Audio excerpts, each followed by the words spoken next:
Student, आज हम लोग मैकेनिक्स के बहुत ही इम्पोर्टेंट चैप्टर मशीन के बारे में डिस्कस करेंगे। मशीन के यदि सिलेबस के बारे में देखा जाए तो बीटी के सिलेबस के अनुसार आपके एग्जामिनेशन में पूछा जाता है डिफिनीसन ऑफ मशीन। मशीन क्या होती है और सिंपल मशीन कितने प्रकार की होती है। मशीन से रिलेटेड कुछ टर्म्स भी आपसे पूछे जा सकते हैं, जैसे मैकेनिकल एडवांटेज क्या होता है, वेलोसिटी रेशियो, मशीन की इनपुट, मशीन की आउटपुट, मशीन की मैकेनिकल एफिशिएंसी और आइडियल और एक्चुअल मशीन के बीच में क्या रिलेशन होता है। मशीन का नियम क्या होता है, लॉ ऑफ मशीन। कुछ लिफ्टिंग मशीन के बारे में भी हम लोग पढ़ेंगे, जैसे लीवर के बारे में, पुली के बारे में। पुली के डिफरेंट सिस्टम होते हैं, जैसे first system, second system, third system, western differential pulley. और इसके अलावा व्हील और एक्सल के बारे में पढ़ेंगे, चाहे वो सिंपल व्हील एक्सल हो या डिफरेंशियल व्हील एक्सल हो। इसके अलावा स्क्रू जैक में सिंपल स्क्रू जैक और डिफरेंशियल स्क्रू जैक के बारे में देखेंगे। और इसके अलावा लास्ट टॉपिक है आपका वर्म एंड वर्म व्हील। तो इसमें सिर्फ सिंपल के बारे में ही पढ़ना है, simple worm and worm wheel. तो चलिए स्टार्ट करते हैं सिलेबस।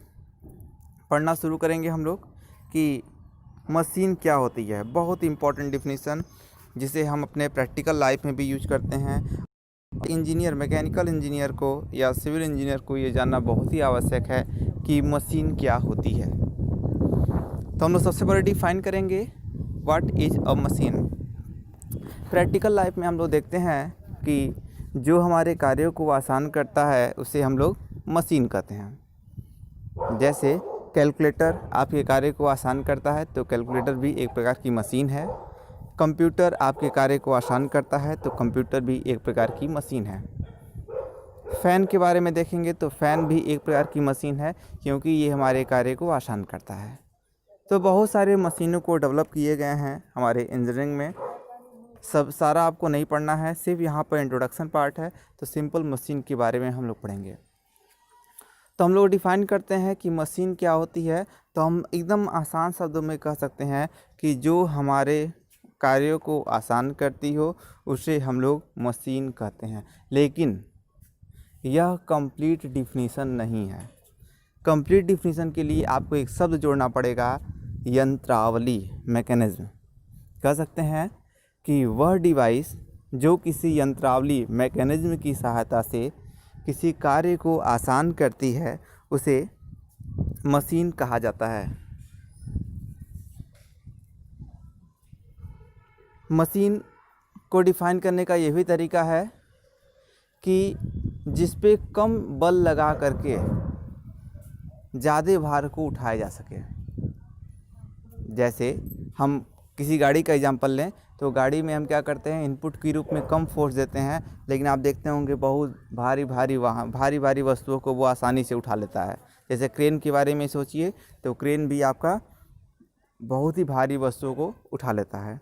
तो हम लोग लिफ्टिंग मशीन को डिफ़ाइन करते हैं कि एक ऐसी वस्तु जिसमें कम बल लगा करके ज़्यादा भार की वस्तु को उठाया जा सके, उसे मशीन कहा जाता है। या इंजीनियरिंग में मशीन को ऐसे डिफाइन करते हैं, जो ऊर्जा को कार्य में कन्वर्ट करती हो, ऊर्जा को कार्य में बदलती हो, उसे मशीन कहते हैं। हमारी बॉडी भी एक प्रकार की मशीन है। जैसे हम भोजन को इनपुट के रूप में लेते हैं और भोजन के पास एनर्जी होती है, ऊर्जा होती है। हम उस ऊर्जा को वर्क में कन्वर्ट करते हैं। हमारी बॉडी उस ऊर्जा को वर्क में कन्वर्ट करती है, इसलिए हम कह सकते हैं कि हमारी बॉडी भी एक प्रकार की मशीन है।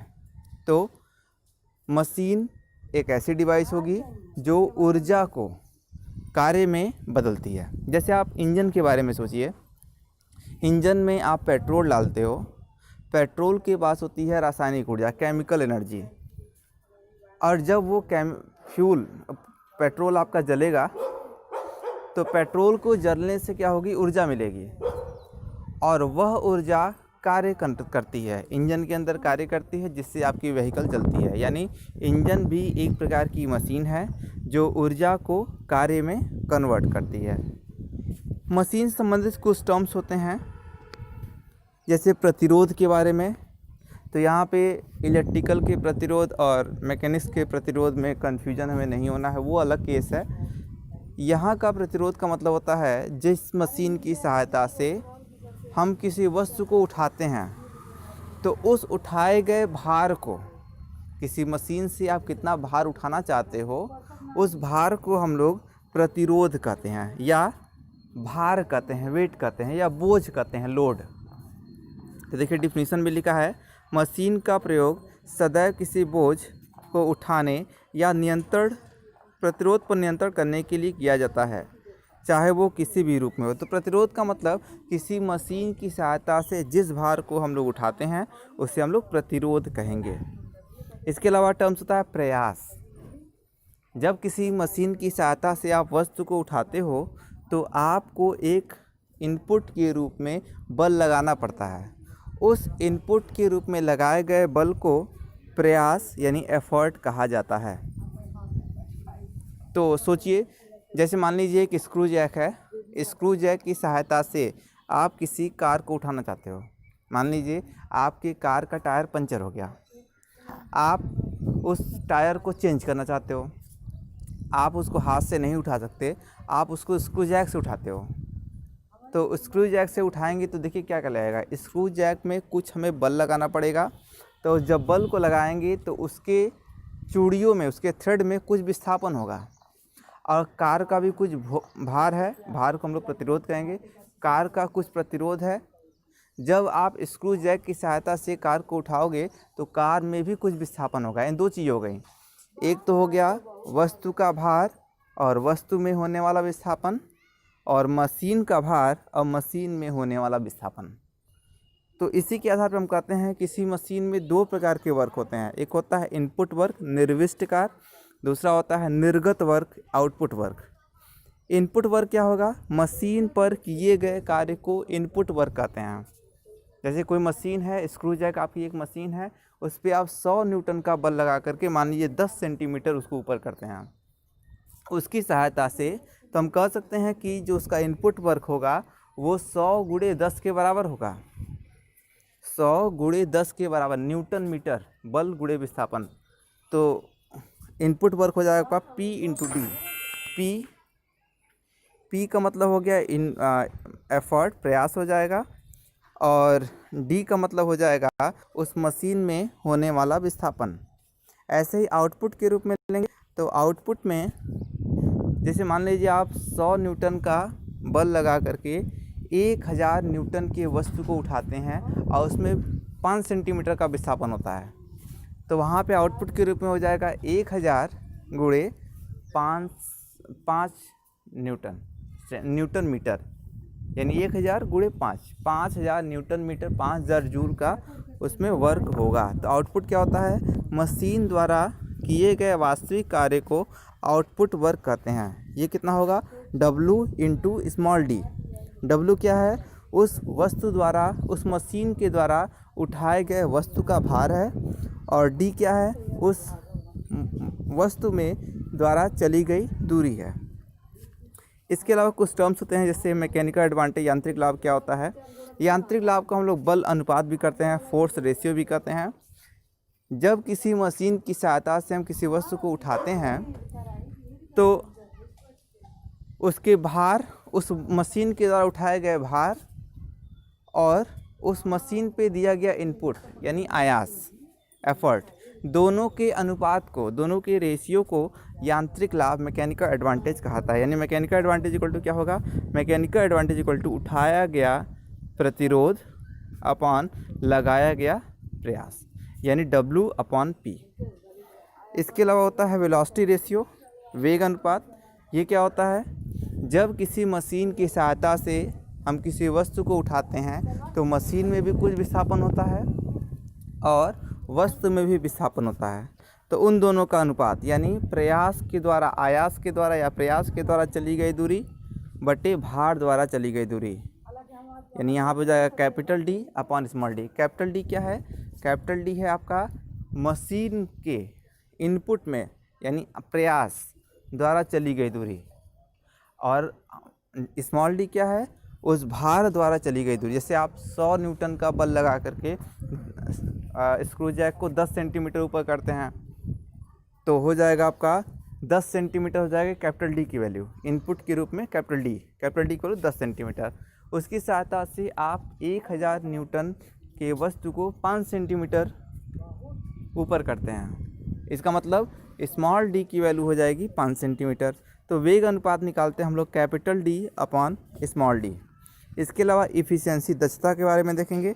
किसी मशीन की दक्षता उस मशीन के आउटपुट वर्क और इनपुट वर्क के अनुपात को दक्षता कहता है। Output upon input. इफ़िशियंसी को हम लोग ईटा से लिखते हैं, इसका कोई मात्रक नहीं होता। Eta equal to output work upon input work. जब इसको परसेंटेज में निकालेंगे तो हमें 100 से 100 से मल्टीप्लाई करना पड़ेगा। इसी दक्षता के आधार पर मशीन को हम लोग 2 प्रकार से क्लासीफाई करते हैं। सिंपल मशीन को 2 प्रकार से क्लासीफाई करते हैं। पहला होता है आदर्श मशीन, आइडियल मशीन। दूसरा होता है वास्तविक मशीन, रियल मशीन। आदर्श मशीन किसे कहेंगे? एक ऐसी मशीन जिसका आउटपुट इनपुट के बराबर हो, यानी इफ़िशियंसी दक्षता 100% होती है, उसे आदर्श मशीन कहा जाता है। लेकिन वास्तव में कोई मशीन आदर्श मशीन नहीं होती है। अब आदर्श मशीन नहीं होती तो क्या होती है? तो उसको बोलते हैं वास्तविक मशीन। किसी मशीन के द्वारा जब हम किसी मशीन को जब इनपुट देते हैं तो उसमें कुछ ना कुछ एनर्जी लॉस हो जाती है, कुछ ना कुछ एनर्जी लॉस होगी। उस लॉस को हम लोग कहते हैं घर्षण में नष्ट आयास। इनपुट फ्रिक्शन के कारण उसके एफर्ट में कुछ ना कुछ नुकसान हो जाता है। जैसे आप 100 न्यूटन का फोर्स देते हैं लेकिन मशीन को मिलता है 90 न्यूटन, तो ये 10 न्यूटन कहाँ गया? 10 न्यूटन घर्षण के विरुद्ध, फ्रिक्शन के विरुद्ध कार्य करने में नष्ट हो जाता है। तो वास्तविक मशीन क्या है? वास्तविक मशीन का मतलब एक ऐसी मशीन जिसकी इफ़िशियंसी 100% ना हो, 100 से कम हो, उसे वास्तविक मशीन कहेंगे। और घर्षण में नष्ट आयास क्या होता है? इनपुट और आउटपुट का जो अंतर होगा, यानी वास्तविक आयास और आदर्श आयास का जो अंतर होता है, उसे हम लोग घर्षण के द्वारा नष्ट आयास कहते हैं। ये था मशीन और मशीन से संबंधित टर्म्स। इसके बाद हम लोग पढ़ेंगे कि मशीन के लिए क्या क्या रिलेशन होते हैं, मशीन में कौन कौन से होते हैं। लिफ्टिंग मशीन के बारे में उसको डिस्कस करेंगे। Thank you.